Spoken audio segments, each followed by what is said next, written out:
I was thrilled when the board agreed to allow public comments starting last September. Following the first round of comments, I was struck by the negativity expressed by a couple of members of the board. One stated, "I'm surprised there were only 7 people. I was disappointed that they didn't stick around for the entire conversation. It's been a little bit challenging for us to sit here and take body blows. Unfortunately, people don't want to listen.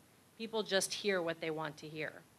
Another member remarked, and I would echo what was said, "I would love it if the people who came would actually stay and listen to the whole meeting, because I think they might learn some things."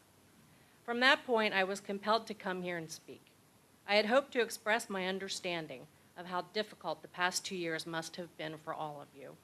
I wanted to share with you how some of the comments made by the board members at meetings and in the press have been perceived by me and other alumni. And I wanted to share with you the difficulty I've experienced in my job search over the past 2 years and how I believe it may be related to negative perceptions of my Penn State degree. But as I began to write my statement, I realized it was nothing more than an exercise in futility, and something became clear to me. The public comments at these meetings are meant to accomplish nothing but to pacify what you call the vocal minority. It's a complete facade, and no one is really listening. If you indeed cared about open dialogue with the alumni, you'd answer questions, you'd accept questions via email, or you'd allow people to address the board using Skype. For me to be here today, I drove nearly 4 hours, incurred costs that I can't submit via expense report, and spent many frustrating hours trying to craft a meaningful statement in less than 400 words.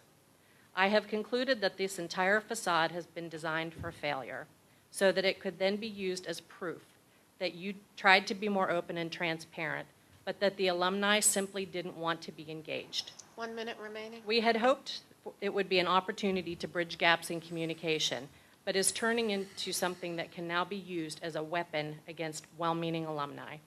I suspect with time you'll continue to see a decline in speakers, just as you'd hoped. In closing, I'd like to ask a question, although I realize I won't get an answer.